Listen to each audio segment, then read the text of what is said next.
হ্যাঁ, একথা ঠিক যে গল্প বা স্টোরি টেলিং পেডাগজির একটি শক্তিশালী উপকরণ বা অ্যাপারেটাস এবং গল্পের মাধ্যমে শিক্ষাদান এবং শিক্ষা গ্রহণ এটি বেশ প্রাচীন একটি প্রক্রিয়া।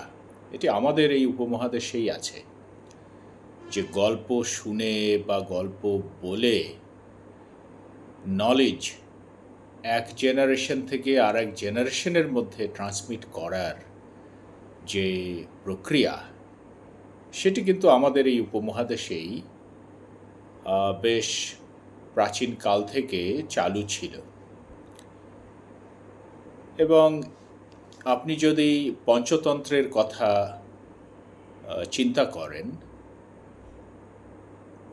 তাহলে দেখবেন যে পঞ্চতন্ত্রের যে গল্পগুলো আছে, 84 বা 87টি গল্প, যেগুলো ফেবলের মতো করে লেখা, সেই গল্পগুলো কিন্তু শিক্ষাদানের উদ্দেশ্যেই রচিত হয়েছিল।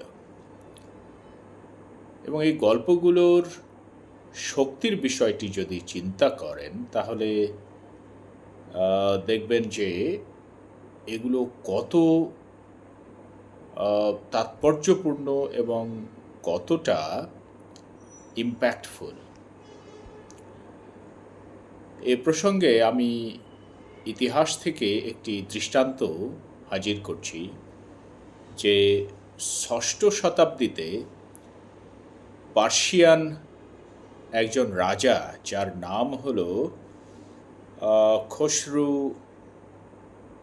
অনুশীরভান, তিনি শুনেছিলেন যে এই ভারতবর্ষে পর্বত আছে, যে পর্বতে কিছু ঔষধি বা ভেষজ গাছ জন্মে, যে গাছের নির্যাস পান করলে মৃতরাও জীবিত হন। এই গল্প শোনার পর খসরু তার যে রাজদরবারের চিকিৎসক, যার নাম ছিল বুর্জ, এই বুর্জকে পাঠিয়ে দেন এই ভারতবর্ষে সেই আশ্চর্যজনক এলিক্সার বা নির্যাস সংগ্রহের জন্যে। তো বুর্জ স্বভাবতই রাজার আদেশে এই ভারতবর্ষে আসেন। এসে তিনি নানান প্রান্তে খোঁজ করতে থাকেন এই বিস্ময়কর আশ্চর্যজনক নির্যাসের, যেটা পান করলে মৃতরাও বেঁচে ওঠেন। অনেক খোঁজাখুঁজি করেন, অনেক পর্বত চূড়া তিনি অন্বেষণ করেন, অনেক নদী তিনি পরিদর্শন করেন, কিন্তু সেই প্রাণ সঞ্জীবিনী যে সুধা, সেটির সন্ধান পান না। অবশেষে একজন বিজ্ঞ মানুষের সাথে তার দেখা হয়। বিজ্ঞ ব্যক্তি তার মুখে গল্প শুনে, অর্থাৎ সে যে গল্প শুনেছে সেই সুদূর পারস্য থেকে, যে ভারতবর্ষে একটি পর্বত আছে, যে পর্বতের চূড়ায় ভেষজ গাছ জন্মে, যে গাছগাছড়ার নির্যাস পান করলে মৃতরাও জেগে ওঠেন, বেঁচে ওঠেন।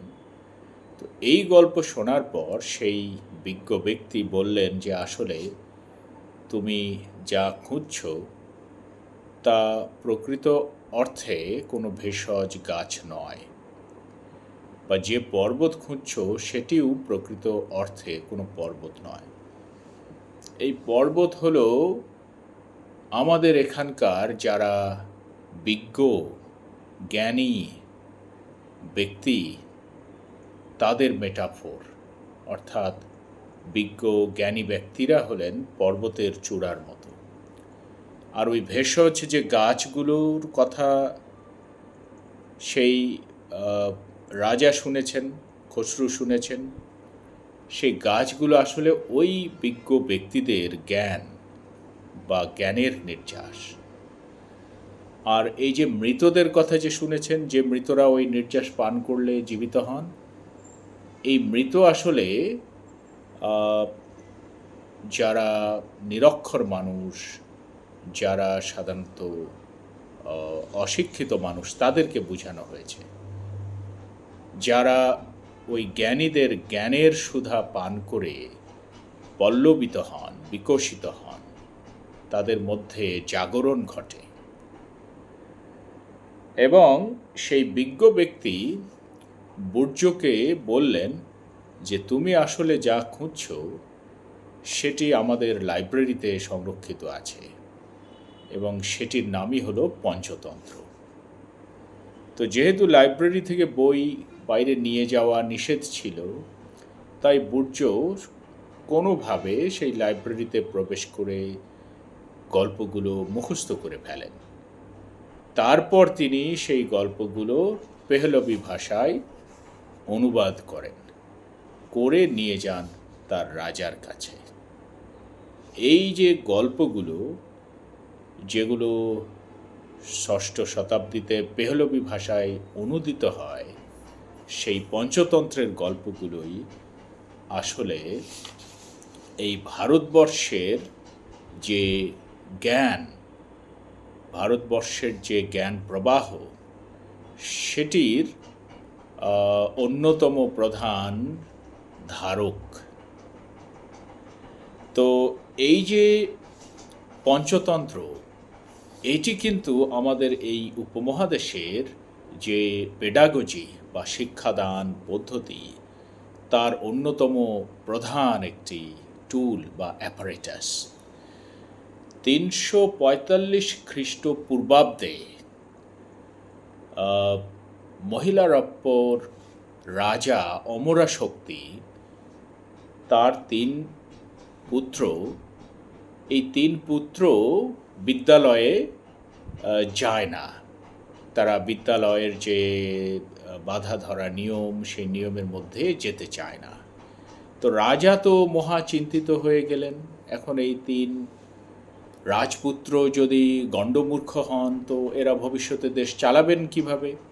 সেই জন্যে রাজা তখন তার যে সভাসদ, তাদের পরামর্শে বিষ্ণু শর্মা নামে একজন পণ্ডিত, বিজ্ঞ ব্যক্তি, তাকে ডাকলেন এবং তাকে দায়িত্ব দিলেন যে আমার এই 3 সন্তানকে তুমি শিক্ষিত করে তোলো। তারা যেন রাষ্ট্রনীতি, ধর্মনীতি, অর্থনীতি, নীতিশাস্ত্র সবই তোমার কাছ থেকে শিখতে পারে। বিষ্ণু শর্মা, যাকে কেউ কেউ বলেছেন চাণক্য, তো এই বিষ্ণু শর্মা তখন পঞ্চতন্ত্রের এই গল্পগুলো রচনা করেন এবং এই রাজার যে 3 পুত্র, তাদেরকে তিনি এই গল্পগুলো নিয়মিত শোনাতে থাকেন। তারপর কিছুদিন পর, অর্থাৎ মাস 6 পর, বিষ্ণু শর্মা রাজাকে বললেন যে রাজন, আপনার 3 সন্তান শিক্ষালাভ করেছেন, তাদের শিক্ষালাভ শেষ হয়েছে। তো রাজা তো অবাক হলেন, কিভাবে শিক্ষালাভ হয়েছে তাদের, তারা তো স্কুলে গেল না। তখন বিষ্ণু শর্মা বললেন যে তাদেরকে তিনি গল্প শুনিয়ে, তাদেরকে ওই গল্পের যে নির্যাস, সেই নির্যাস তাদের মধ্যে সঞ্চারিত করে তাদেরকে তিনি রাষ্ট্রনীতি, ধর্মনীতি, অর্থনীতি, নীতিশাস্ত্র সব কিছু শিখিয়েছেন। এবং সত্যি সত্যিই রাজার এই 3 পুত্র, তারা শিক্ষালাভ করল, শিক্ষিত হলো। তো এই যে গল্পের যে শক্তি, সেটি কিন্তু আমরা পঞ্চতন্ত্রের যে গল্পগুলোর পেছনের যে গল্প, সেটা থেকে বুঝতে পারছি। আমরা ছোটোবেলায় আমাদের দাদি নানির মুখে যে ঠাকুরমার ঝুলির গল্পগুলো শুনেছি, কেচ্ছা কাহিনী শুনেছি, সেগুলো থেকে আমরাও কিন্তু আমাদের প্রথম যে শিক্ষালাভ, কোনটি ভালো কোনটি মন্দ, ভালো কাজের পুরস্কার কী, মন্দ কাজের শাস্তি কী, এই নীতিশিক্ষাগুলো কিন্তু ওই গল্পগুলো শুনে শুনেই আমাদের মধ্যে সঞ্চারিত হয়েছিল। কাজেই গল্প বলা, গল্প শোনা পেডাগজির একটি অন্যতম শক্তিশালী মাধ্যম। গল্পের জয় হোক। আর মানুষ তো গল্পেই বাঁচে। যার গল্প যত সমৃদ্ধ, তার স্মৃতি, তার অবদান, তার উপস্থিতি এবং তার আয়ু এই পৃথিবীতে তত বেশি। গল্পের জয় হোক। আমরা গল্পেই বাঁচি এবং গল্প আমাদের উত্তরোত্তর আলোকিত করতে থাক।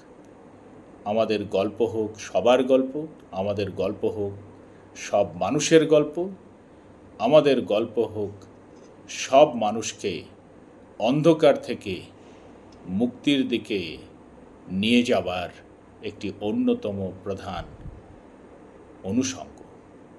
গল্পের জয় হোক।